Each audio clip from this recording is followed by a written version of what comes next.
삶으로 열어가는 아름다운 신앙 간증 프로그램 오직 주만이의 김명인입니다. 네, 감리교를 창설한 존 웨슬리의 어머니 수잔나 웨슬리는요, 기독교 세계관에 입각해 철저히 자녀 교육을 했습니다. 가난과 질병, 어떤 상황에서도요, 신앙으로 자녀들을 길렀다고 해요. 그런 그녀의 철저한 교육은 남편도 탐복할 정도였는데요. 하루는 남편이 이렇게 말했다고 합니다. 당신의 인내심은 정말 놀랍소. 똑같은 말을 어떻게 20번씩이나 하면서 아이들을 교육시키지? 나 같으면 스스로 지겨워서 포기했을 텐데 말이오. 그랬더니 그녀는 웃으면서 이렇게 말했다고 해요.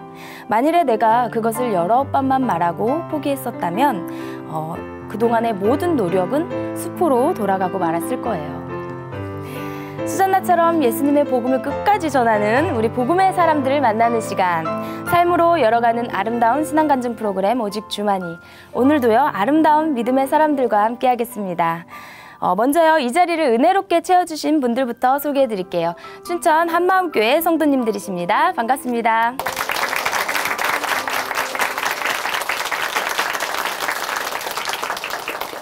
네, 오늘 첫 번째 출연자 만나보겠습니다.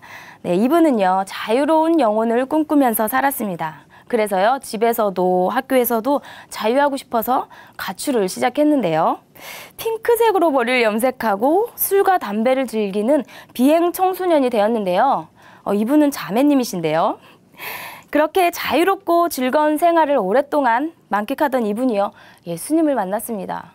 예수님은 어떻게 만났을까요? 그리고 지금은 어떤 모습으로 변했을지 많은 궁금증이 생기는데요. 춘천 한마음교회 서은혜 자매님 박수로 모실게요.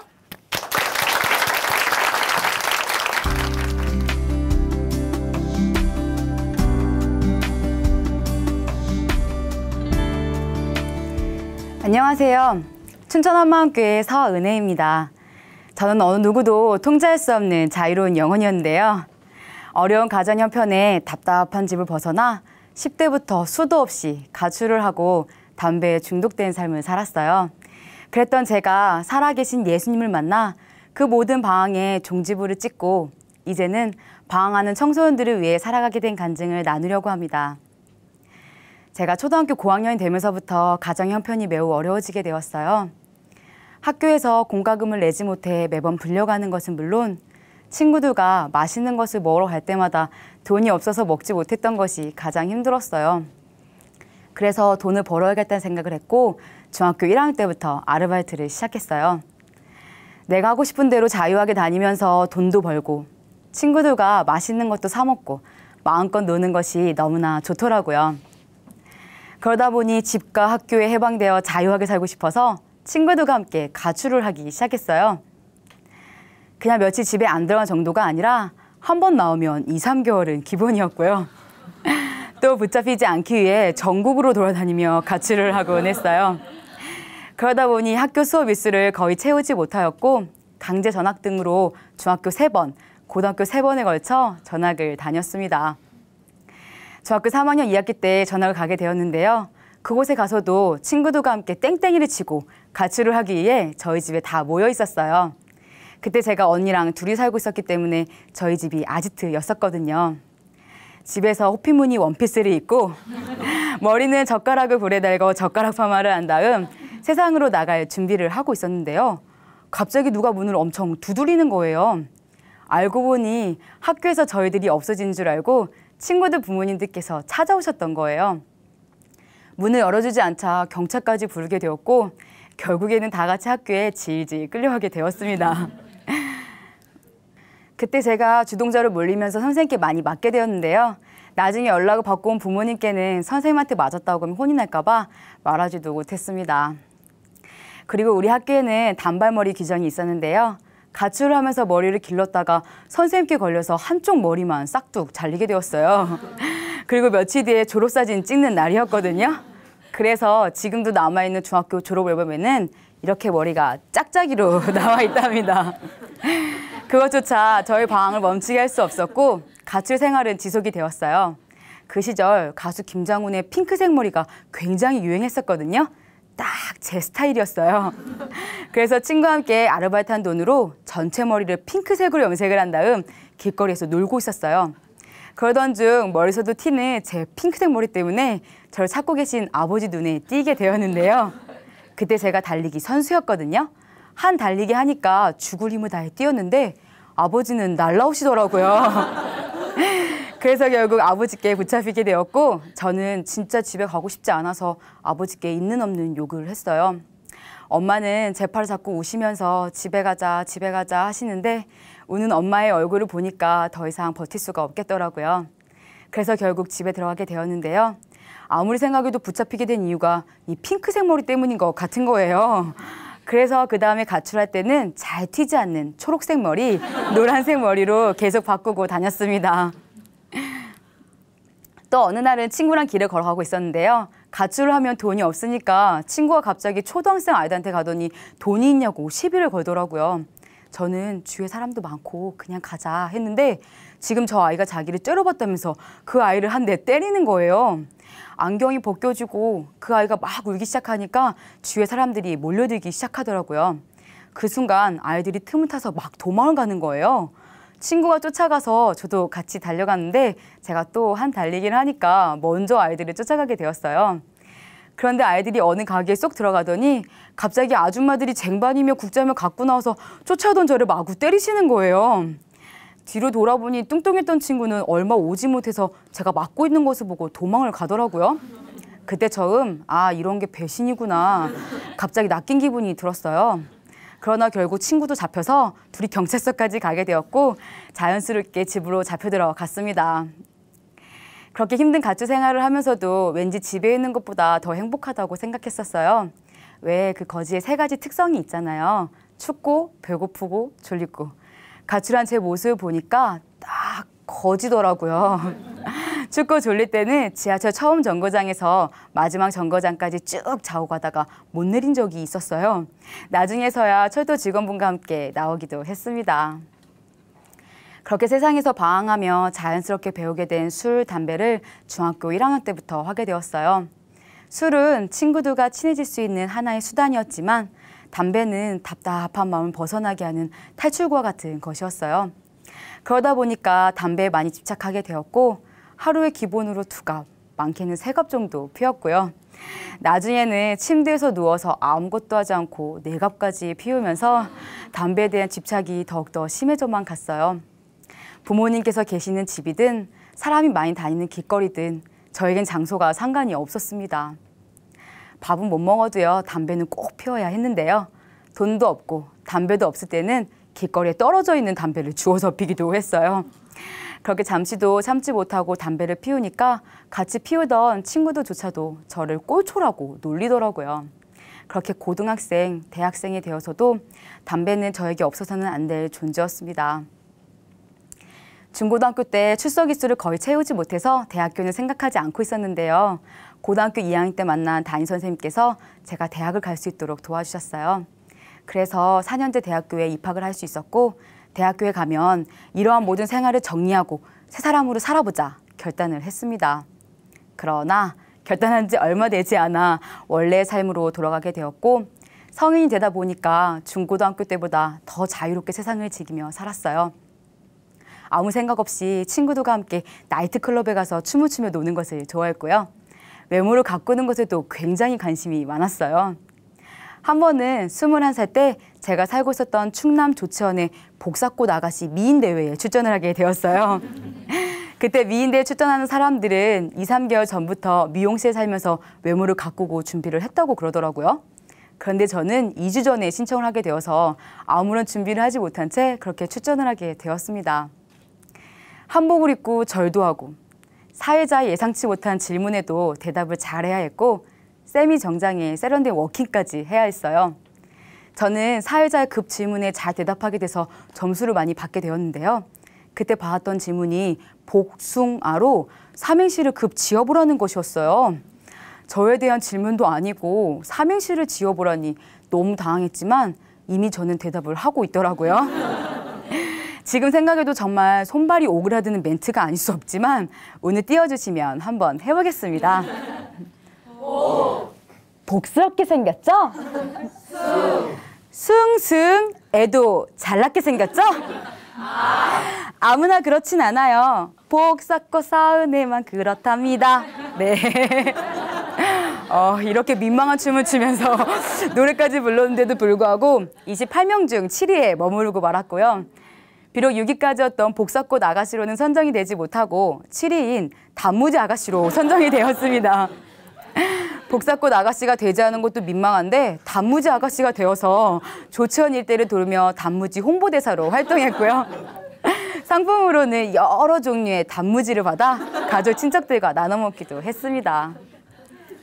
그렇게 세상을 좋아하며 나름대로 잘 지내는 것 같아 보였지만 여전히 한편으로는 해결되지 못한 답답한 마음이 저를 힘들게 하곤 했어요. 내 마음대로 내가 하고 싶은 대로 살았지만 그럴수록 마음은 더욱더 지치더라고요. 자유로운 영혼으로 살고 싶어서 내 마음대로 살았는데 자유하기는커녕 더욱 나락으로 빠져드는 내 모습을 보면서 나중엔 내가 왜 이러고 살고 있는지 제 자신도 이해가 되지 않더라고요. 그러면서 더욱 방황하던 중에 하나님께서는 큰 언니를 통해 저를 춘천 한마음교회로 인도해 주셨습니다. 어렸을 때부터 모태신앙이었던 저는 교회도 다녔고 봉사도 많이 했지만 저는 제 자신이 믿지 않고 있다는 것을 너무 잘 알고 있었어요. 제가 하나님을 믿지 못했던 가장 큰 이유는요, 제 눈에 보이지 않았기 때문이었어요. 보이지 않는 것을 믿으라고 하는 건 말도 안 되는 거라고 생각했거든요. 아무리 강요해도 아무리 억지로 교회를 끌고 와도 제 눈에는 보이지 않으니까 믿지 못하겠더라고요. 제 눈에 보이는 것은 이 세상이 전부였어요. 내게 처해진 어려운 가정 형편, 배신하고 악해 보이기만 하는 사람들, 정처 없이 방황하며 떠도는 내 모습만 보였고 이것이 중요했지 보이지도 않는 하나님, 예수님, 성경책을 믿는다는 것은 무언가 의지를 하고 싶은 사람들이 믿는 것이라고 생각했어요. 저는 의지를 해도 보이는 세상에 의지하려고 했지 보이지 않는 것에 의지하고 싶은 생각은 조금도 없었거든요. 그래서 교회의 교자, 예수님 예자만 나와도 들으려조차 하지 않았어요. 그랬던 제가 지금 이 자리에 서서 제 삶을 변화시켜 주신 예수님을 간증할 수 있는 이유는요, 보이지 않는 하나님, 보이지 않는 천국과 지옥, 그리고 이 세상을 어둠으로 만들어버린 마귀의 실체를 보았고 알아버렸기 때문이에요. 어떤 체험과 환상을 본 것은 아니고요. 바울처럼 천국을 갔다 온 것도 아닌데요. 너무나 확실하게 볼 수 있었던 것은 하나님께서 사람으로 직접 이 땅에 내려오셨기 때문이었어요. 저는 제가 죽어야만 볼 수 있는 하나님이라고 생각했는데요. 이미 하나님께서 이 땅에 사람으로 내려오셨더라고요. 그분이 바로 예수님이셨습니다. 어떻게 나와 같은 사람인 예수님을 하나님으로 믿을 수 있을까 생각했어요.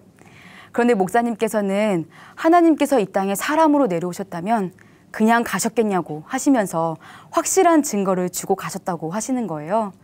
생각해 보니까요, 하나님께서 정말 우리와 똑같은 사람으로 오셨다면 온 인류가 믿을 수 있도록 확실한 증거를 주고 가셨겠더라고요. 그리고 마태복음 12장의 말씀을 찾아주셨는데요. 표적을 보여달라고 한 사람들에게 내가 너희에게 보여줄 표적은 요나의 표적 밖에는 없다는 예수님의 말씀이었어요. 부활의 표적, 이것 밖에는 없다고 하시는데 순간 그 말씀이 하나님의 강한 외침으로 제 마음에 들려졌어요. 부활, 이거였구나. 예수님께서 하나님이신 증거, 하나님께서 이 땅에 오셨다는 확실한 증거가 바로 이거였구나. 제 가슴이 뻥 뚫어지는 것 같았어요. 제가 보이지 않으니까 믿지 못했었잖아요. 그런데 이미 하나님께서 이 땅에 오셔서 다 보여주시고 가셨더라고요. 죽음에서 다시 살아나신 그 증거를 통해 예수님께서 이 땅에 오신 하나님이란 사실을 제 마음에 완전히 못 박아 주셨어요. 이것은 저에게 절대로 흔들리지 않는 변치 않을 증거였습니다. 만약 예수님께서 다시 살아나지 않으셨다면 죽고 끝난 예수님을 절대 하나님으로 믿을 수 없었을 거예요. 다 죽지만, 다 썩어서 흙으로 돌아가지만 죽음에서 다시 살아나신 오직 예수님만이 이 땅을 창조하시고 나를 창조하신 하나님이셨습니다. 힘들 때만 막연하게 찾았던 하나님과 부활하신 예수님이 그대로 연결되어졌는데요. 보잘것없는 나를 위해서 하나님께서 이 땅에 사람으로 오셨다는 그 자체만으로 저에겐 너무나 큰 충격이었고 제 가슴을 움직이게 했어요. 부활하신 예수님을 통해 보이지 않는 모든 것을 보게 해주셨고 부활은 그렇게 어두웠던 제 눈을 밝히는 빛이었습니다. 부활하셔서 지금도 살아계신 예수님 앞에 서게 되니까요. 제 모습이 너무나 부끄러웠어요. 나와 영원히 함께 하시기 위해 생명 버리신 그분 앞에서 내 상황을 원망하며 내 기도에 응답하지 않는다고, 내가 원하는 대로 되는 게 하나도 없다고, 하나님 같은 건 없다고 저주했던 내 모습 지금까지 다 보고 계셨겠구나. 내가 힘들어할 때나 방황할 때나 언제나 나와 함께 하셨겠구나. 그런데 나는 세상에 취해서 나를 찾아오신 예수님을 믿지 않았구나. 이런 생각이 들면서 너무나 마음이 아프더라고요. 자신의 독생자 아들까지 이 땅에 보내주시고 부활의 증거를 확증해 주셨는데도 믿지 않는다면 더 이상 해주실 게 없어 마음 아파하실 하나님을 생각하게 되었어요. 우리를 살리려고 이 땅에 보내주신 예수님을 믿지 않는 이 악랄한 마음의 죄를 저는 하나님 앞에 눈물로 회개할 수밖에 없었습니다. 세상과는 비교할 수 없을 만큼 너무나 크신 분이 제 마음의 문을 두드리고 계셨는데요. 이제야 그 문을 열어드리게 되었고 하나님을 오해하고 원망했던 모든 마음들이 그대로 사라지게 되었어요. 창조주 하나님께서 이 땅에 오셔서 나의 주인이 되어주셨기 때문에 내가 주인 되어 방황하던 모든 삶이 정리가 되었고요. 그때부터 저는 하나님 앞에서의 삶을 살게 되었습니다. 주위에서는 네가 변한 것 보니까 하나님이 살아계시긴 한가 보다 이런 말을 많이 했는데요. 그러면 제가 그래요. 나를 보지 말고 나를 변화시켜 주신 예수님을 보라고요. 그렇게 또 끊기 힘들었던 술과 담배는 물론이고요. 더 이상 세상에서 방황하며 사는 것이 아닌 이제는 무엇을 하든지 부활하신 예수님을 위해 더욱 열심히 살게 되었어요. 무엇보다도 이제 제게 보이는 것은 이 세상뿐 아니라 부활하신 예수님께서 계시는 영원한 하늘나라, 영원한 하나님이 더욱 선명히 보이기 때문에 환경과 상관없이 하늘의 기쁜 소망으로 살게 해주셨어요. 세상의 것을 의지할 때는 그렇게 힘들더니 하나님을 의지하고 영원한 것을 보고 나아가니 저는 진정으로 자유한 영혼이 되었습니다. 이렇게 기쁜 삶을 살게 되니까요. 제 친구들이 생각이 많이 났어요. 그래서 친구들에게 예수님을 전하였는데요. 친구들은 오히려 변한 제 모습이 싫다고 거부하게 됐고 예수님도 믿지 못했어요. 그러던 중 친구 하나가 이 부활하신 예수님을 믿어 새 사람이 되고 또 주님 안에서 복된 가정을 꾸리게 되는 것을 보면서 남은 친구들도 반드시 인도해 주실 것이라 믿고 기도하고 있습니다.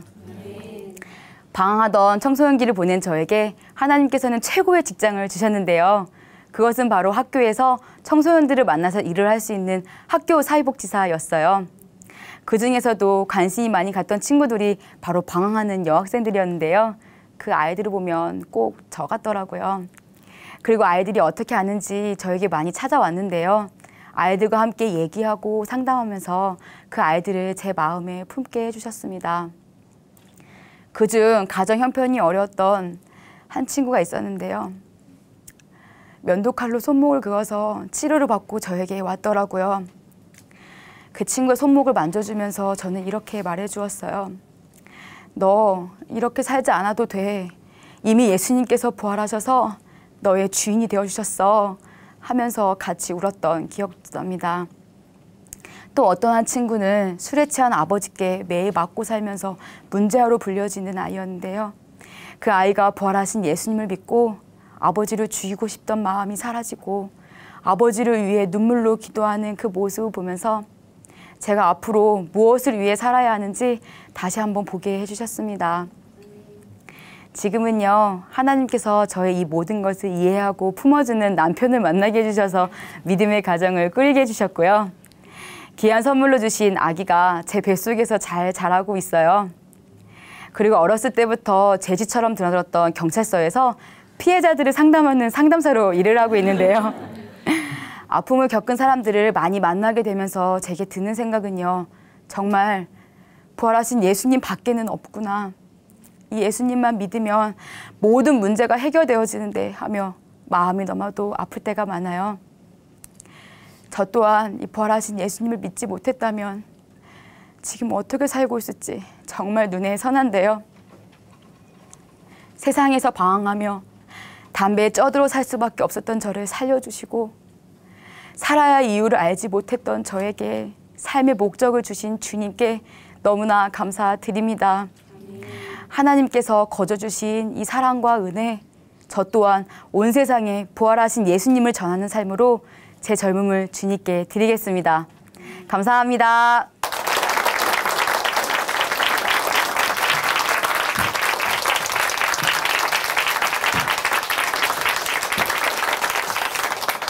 네, 요나의 표적밖에는 없다. 이 말씀이 이렇게 위력이 있는 말씀이었는지, 네, 이 자매님의 비포의 삶과 애프터의 삶이요, 네, 같은 사람이 아니라 너무 완전 다른 사람 같습니다. 네, 혹시 지금 서은혜 자매님의 비포의 삶을 살고 계시거나 아니면 그런 자녀를 두신 분이 계시다면요, 이 간증을 꼭 다시 한번 보여드리고 싶네요.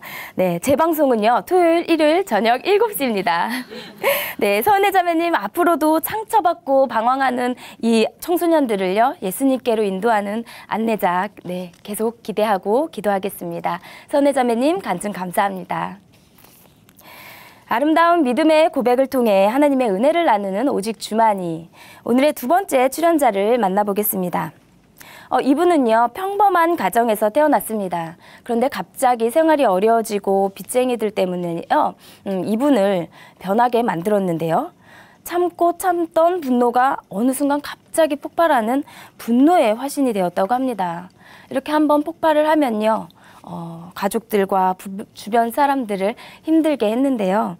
스스로도 어쩌지 못하고 힘들었던 그런 모습을 고치게 된 긴 시간을 함께 나눠준다고 합니다. 춘천 한마음교회 김용구 형제님, 박수로 함께 청해 듣겠습니다.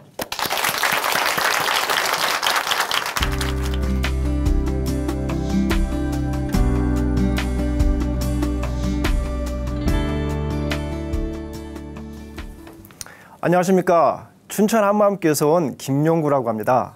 저는 평생 분노에 잡혀 살았던 분노의 화신이었는데요. 분노 하나 해결해 보려고 이것저것 다 해보다 결국 복음으로 해결받고 더 이상 분노의 화신이 아닌 부활의 증인으로 살게 된 얘기를 하고자 합니다. 제가 어렸을 때 부모님은 장사를 하셨는데요.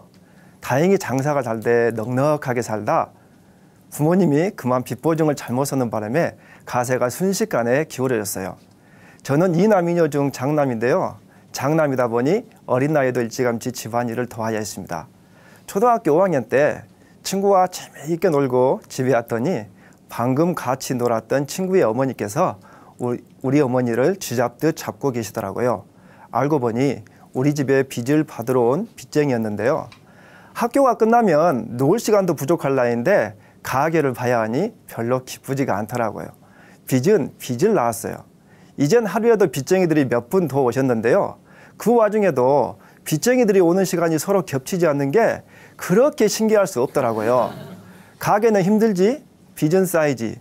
빚쟁이들의 빚 독촉은 갈수록 심각해서 어린 나이에 부모님이 빚쟁이들에게 당하시는 모습을 바라보는 건 정말이지 죽기보다 싫더라고요.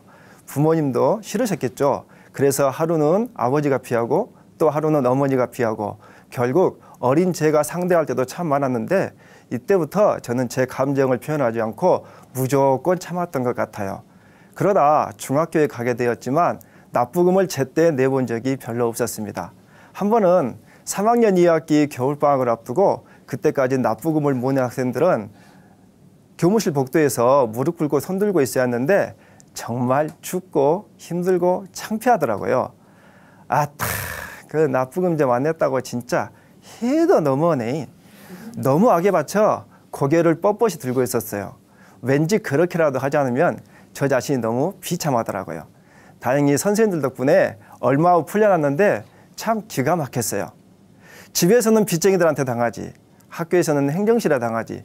초등학교 때부터 거의 날마다 이런 일이 생기다 보니 순했던 제 성격이 저도 모르는 사이에 조금씩 이상해졌고 말도 더듬기 시작했습니다. 빚을 못 갚는 죄로 어떤 수모나 모욕도 무조건 참아야 하다 보니 제 마음 안에 말로 표현할 수 없는 분노가 쌓이더라고요. 그러다 꼭 엉뚱한 데서 분노가 폭발하곤 했는데요. 정말 아무 일도 아닌데 한 번 폭발하면 걷잡을 수 없더라고요. 한 번은 동생들하고 밥을 먹다 여동생한테 화가 나서 손에 그냥 잡히는 대로 던진다고 던진 것이 젓가락을 던져가지고 입술이 찢어져 병원에 가야 했어요. 막내 여동생은 저한테 말대꾸 하다가 너무 많이 맞아 순간 실성한 사람처럼 되었고요. 남동생은 눈이 펄펄 내리는 한겨울에도 맨발로 멀리 떨어진 친구 집까지 도망쳐야 했고요. 아버지는 제 욕설을 듣고 바로 자살을 기도하셨습니다.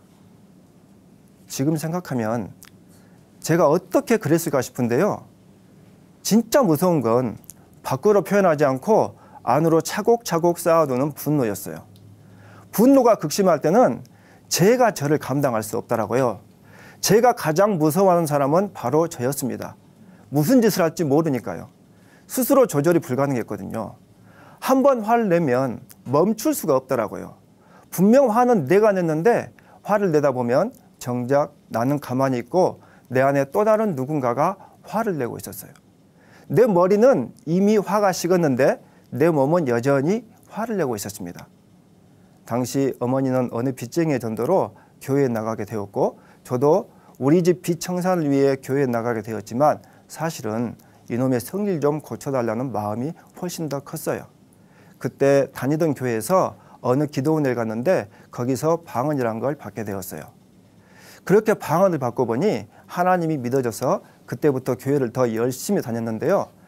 열심히 예배드리고 기도 생활하면 성질이 좀 좋아진 것 같다가도 그렇지 않을 때는 너무 쉽게 무너지더라고요. 그러다 없는 살림에도 어렵게 들어간 대학은 저의 기대와는 달리 날마다 민주화를 외치는 데모가 끊이지 않았고 그 와중에 제 친구가 구속되기도 했습니다. 내가 이러려고 대학에 왔나 싶어 자퇴해버렸는데요. 변변하게 배운 기술도 없고 사회가 요구하는 이렇다 할 졸업장도 없었지만 이젠 제 인생을 스스로 책임져야 했고 부모님의 빚도 갚아 나가야 했습니다.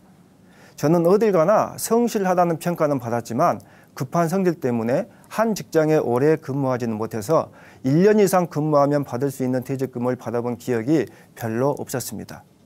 특별히 누구와 싸운 건 아니지만 제 안에 분노가 자꾸 쌓이다 보니 스스로 무너졌습니다. 그래서 국내에서 유명한 내적치유센터에서 내적치유를 받게 되었는데 그것도 소용없더라고요. 그런 식으로 교회를 다니다 보니 차츰 지쳐갔어요. 그러다 결혼을 했고 아이 둘을 보게 되었습니다. 어느 날 아내의 권유로 선교단체에서 훈련을 받게 되었는데 다 이놈의 성질 때문이죠. 그 무렵 직장에서 쫓겨났거든요. 부모님과 동생들은 항상 그랬어요. 다 좋은 네 아이. 그놈의 성질 하나 더러운 거 지금이다. 가족 행사가 항상 저 때문에 경사로 시작해서 애사로 끝날 때가 너무 많았거든요. 그런데 이젠 제 아내도 똑같은 말을 하더라고요. 한 번은 임신한 아내를 차에 태우고 동생 결혼식에 가는데 차가 너무 막히는 바람에 그만 제가 이성을 잃어버렸습니다. 차 안에서 눈이 뒤집힌 채로 소리를 고래고래 지르고 온갖 욕설과 저주의 말들을 미친 듯이 내뱉다 보니 제 존재 자체가 다 무너지더라고요. 그럴 때마다 아내는 힘들어했고 결혼 전에는 청순했던 아내가 이젠 오히려 저보다 더 분노의 여신으로 변해갔는데요. 게다가 제 아들마저 한다는 소리가 아빠는 성질만 고치면 돼 라고 하더라고요. 마음이 정말 어려웠어요. 제가 어쩌다 어린 아들한테까지 이런 소리를 듣나 싶더라고요. 그렇게 고민하다 아내와 함께 다시 복음 앞에라는 집회에 참석하게 되었고 거기서 춘천 한마음교회를 만나게 되었습니다. 한마음교회 목사님께서 집회 설교 시간에 동영상으로 보여주신 한마음교회는 진짜 충격이었어요. 가장 기억나는 건 제자를 친자식처럼 품지 못하고 다른 학교로 전학시켰다며 참여하시는 어느 교장 선생님의 눈물이었어요. 순간 신락 같은 소망이 생기더라고요. 딱히 뭐라고 말할 수는 없지만 왠지 한마음교회에는 뭔가가 있는 것 같았어요. 그러다 선교단체에서 단기 선교를 가게 되었는데 저는 평소 좋아했던 일본으로 가게 되었습니다. 단기 선교만 다녀오면 좋아질 거란 기대감으로 없는 돈에 보험까지 예약해가며 단기 선교에 적극적으로 임했지만 이놈의 성질은 여전했습니다. 내가 이거 하나 때문에 얼마나 많은 대가를 지불했는데 아직도 이 모양이란 말인가. 이제 모든 것이 끝났다고 생각하니 살아도 산 목숨이 아니더라고요. 그렇게 2달 정도 패닉 상태로 누워 있었는데 아내가 한마음교회 자매한테 받았다는 교회 책자를 주더라고요. 다시 복음 앞에 집회를 다녀온 후 아내는 단 하루도 그 한마음교회 자매에게를 안 한 적이 없었거든요. 그 자매가 같은 팀의 자매들에게 엄청 강한 확신으로 복음을 선포하더라는 이야기였는데 그때 그 이야기가 문득 생각나더라고요. 그래서 그 자매가 줬다는 그 책을 읽다 예수님을 주인으로 믿는다는 부분에서 바로 이거다 싶더라고요. 부활도 알고 죄도 알겠는데 예수님을 주인으로 믿는 믿음은 생소했거든요. 그래서 가까운 지역에 있는 한마음교회 작은 교회에 참여하게 되었습니다. 너무 절박한 마음에 참여한 첫날부터 저의 치부와 연약한 부분들을 숨김없이 다 드러냈습니다. 그 책을 읽고 나름 확신이 있었거든요. 한편으론 팔자 좋아 보이는 아줌마들 몇 명 모인 데서 무슨 선한 게 나올 수 있을까 하는 의심도 들었습니다. 저도 믿고 있다고 생각했는데 말끝마다 부활 하더라고요. 안 믿는 사람들도 아는 부활을 왜 자꾸 강조하는지 참 황당했습니다. 저는 작은 교회에 참여하면 뭔가 획기적인 변화가 있을 줄 알았는데 매주 작은 교회 예배에 참여해도 잘 모르겠더라고요. 작은 교회 일꾼은 무조건 간증만 쓰라고 하고 예배만 시작되면 팔자 좋아 보이는 아줌마들은 자기가 쓴 간증을 읽으면서 허구한 날 질질 짜고요. 다 우는데 저만 멀뚱멀뚱 있는 것도 참 징하더라고요. 내 안 입고 와서라도 부활 꼭 깨닫고 만다 다짐하고 또 다짐했지만 이놈의 성질은 여전했습니다. 예배 드리러 가다 차 안에서 아내와 다투고 차를 버리고 집에 가버린 적이 있었는데요. 한겨울에 구두발로 10시간을 걸어갔는데 성질 부려봐야 저만 춥더라고요. 그리고 아주 사소한 일로 작은 교회 일꾼과 크게 다투고 3개월 동안 교회를 떠났던 적이 있었는데 그때부터 이상한 일이 생기더라고요. 6살 먹은 둘째 아들은 또래 아이들보다 말이 늦어 유치원에 적응하지 못하고 날마다 백수인 저와 함께 집에 있었는데 집에서 김성도 목사님의 2분 41초짜리 다시 복음 앞에 집회 설교 요약 동영상을 컴퓨터로 자꾸 보더니 글쎄 목사님 흉내를 내더라고요. 전능자께서 오셨다 가셨는데 그냥 가셨겠습니까? 우리에게 확실한 증거를 주시고 가신 것을 믿습니까? 부활. 당신은 부활을 소망합니까? 하며 하루 종일 똑같은 말을 반복했었고 작은 교회 예배가 있는 토요일에 다가올 때면 빨리 예배 가자고 졸라대기도 했는데요. 전에는 아빠 싫어 안 먹어 정도밖에 못하는 애가 길게 말하는 게 기특하기도 하고 신기했었는데 3개월 동안 똑같은 말을 날마다 듣다 보니 교회로 돌아오라는 주님의 음성으로 들려서 교회로 돌아왔는데요. 돌아오면 금방 될 줄 알았는데 아까운 시간만 흘러가니 제 속이 점점 타들어가더라고요. 저도 그때까지 예수님을 믿고 있다고 생각했어요. 다만 급한 성질 때문에 좀 힘들 뿐이라고 생각했었는데 그 상황에서 제가 할 수 있는 일을 하곤 주님 앞에 엎드리는 것 외엔 아무것도 없더라고요. 주님, 제발 부활의 주님을 만나게 해주세요. 제발 저 좀 살려주세요. 하며 주님께 간절히 기도드리는데 다행히 저의 기도에 응답해 주셨습니다. 작은 교회 예배 시간에 어떤 자매가 자기 간증을 읽는데 그 자매의 간증을 통해 그동안 일꾼이 보내준 말씀과 간증이 하나로 쭉 연결되면서 부활이 깨달아지더라고요. 부활의 증거를 통해 모든 사람들이 믿을 수 있게 해주셨는데 저는 부활의 증거가 아닌 다른 것으로 믿고 있었어요. 느낌과 감정이 있어야 한다고 생각했었고 은사를 통해 믿는 거라고 생각했었는데요. 그건 믿음이 아니었어요. 제 안에 부활이 실제가 되니 그동안 나는 무엇을 믿고 살았나 하는 생각이 들더라고요. 하나님께서는 모든 사람들이 믿을 수 있도록 부활의 증거를 통해 예수님을 하나님으로 믿고 성경의 모든 말씀을 믿을 수 있게 해 주셨어요. 그리고 저의 주인이 되어 주시기에 예수님께서 부활하시더라고요. 예수님께서 부활하셔서 모든 사람들이 믿을 만한 증거까지 주셨는데도 저는 그동안 예수님을 믿지 않고 여전히 제가 주인 되어 살아왔었더라고요. 분노 때문에 힘들었던 것이 아니라 예수님을 믿지 않았기 때문에 힘들었더라고요. 불우한 환경 때문에 분노했던 것이 아니라 예수님을 믿지 않았기 때문에 분노했더라고요. 이것이 하나님을 배반한 마귀 중심이었습니다. 그래서 예수님을 믿지 않는 죄를 회개하고 예수님을 마음의 주인으로 영접했는데요. 예수님을 주인으로 영접하면 분노가 없을 줄 알았는데 여전한 분노 때문에 당황했는데요. 성경에 내가 원하지 않는 악을 향하는 옛사람이 내 안에 있다는 거예요.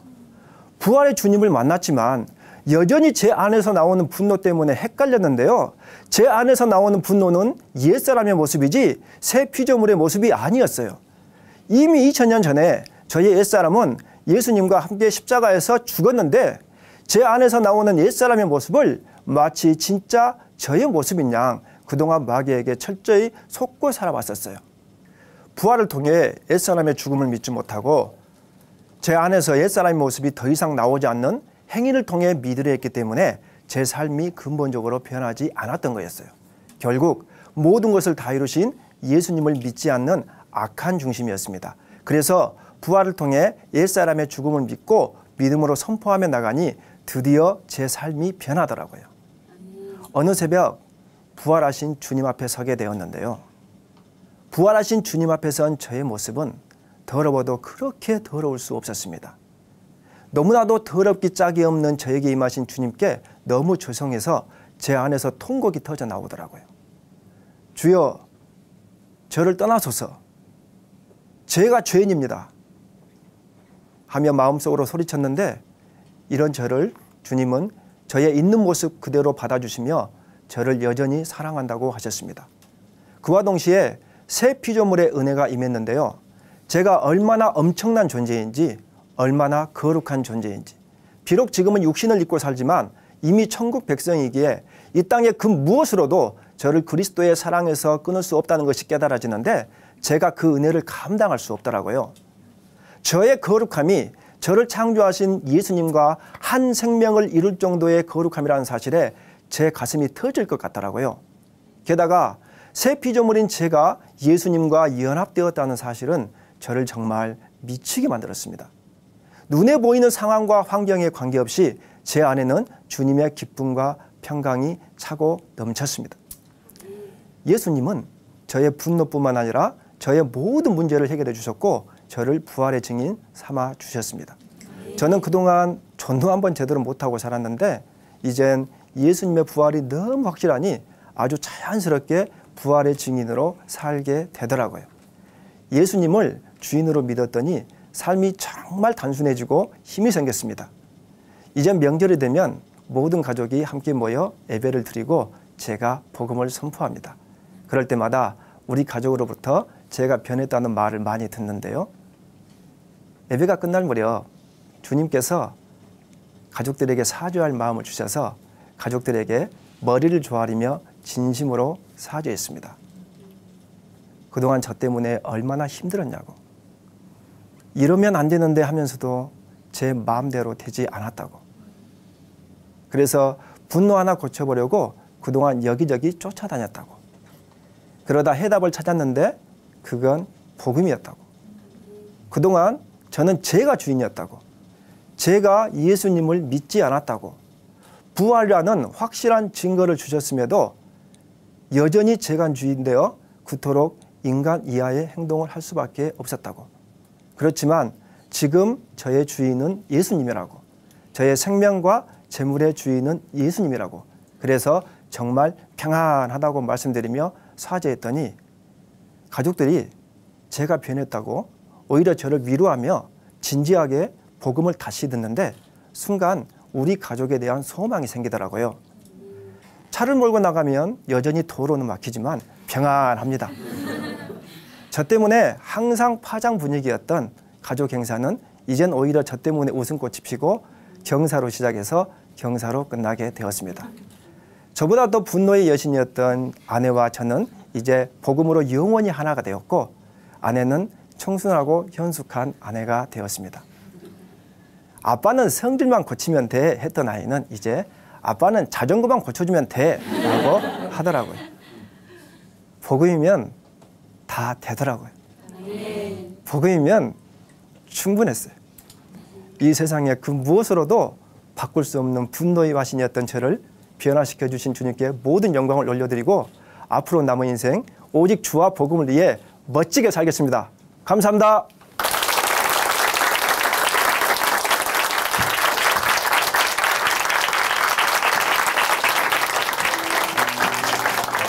네, 김용구 형제님 간증 감사합니다. 사람이 변하면 죽는다라는 말이 있죠. 달라진 사람을 보면서 농담처럼 하는 말인데요. 나의 옛사람이 죽고 예수를 만나 변화되었다는 뜻이 아닐까요? 네. 형제님이 주인으로 살 때는 언제 폭발할지 모르는 분노의 폭탄이었지만요. 지금은 예수님을 믿고 거듭난 새 사람은 복음의 폭탄이 되었습니다. 네, 복음의 폭탄으로 이제는 많은 사람들을 소생시키는 역할 감당해 주시기를 바라겠습니다. 다시 한번 간증 감사합니다. 하나님으로 인해 변한 삶의 고백이 있는 간증 프로그램 오직 주만이. 네, 오늘은 여기까지입니다. 지금까지 함께해 주신 춘천 한마음교회 성도님들 그리고 시청자 여러분 감사합니다. 오늘도요 찬양으로 이 시간 마무리하겠습니다. 찬양해 주실 분은요 남궁정민 자매님이시고요. 제목은 예수로 나의 구주 삼고입니다. 오늘도 성령님의 인도하심 가운데 승리하는 하루 보내세요. 감사합니다.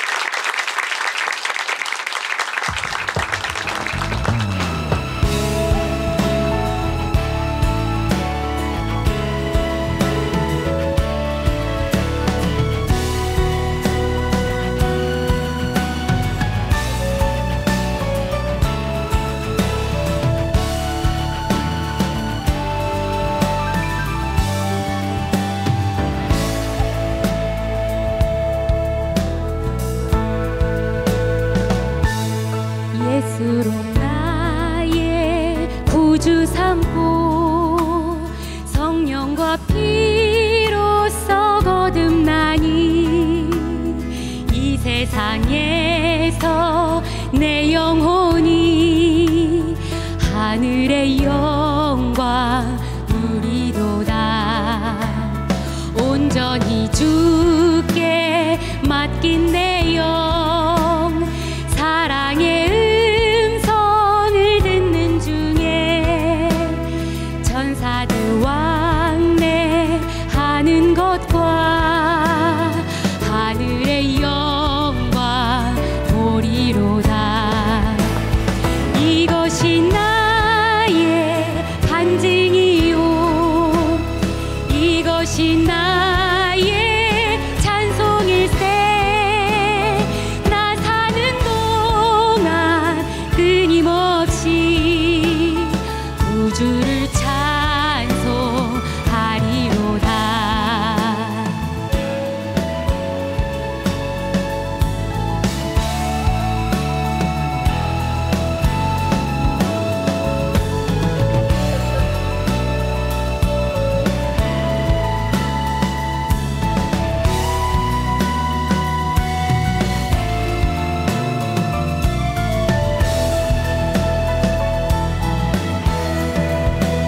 주 안에 기쁨 누림으로 마음의 풍랑이 잔잔하니 세상과 나는 간 곳 없고 부족한 주만 보이도다.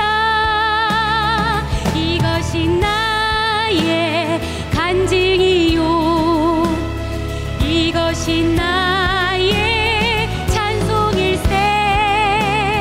나 사는 동안 끊임없이 구주를 찬송하리로다. 이것이 나의 간증이요 이것이 나의 찬송일세. 나 사는 동안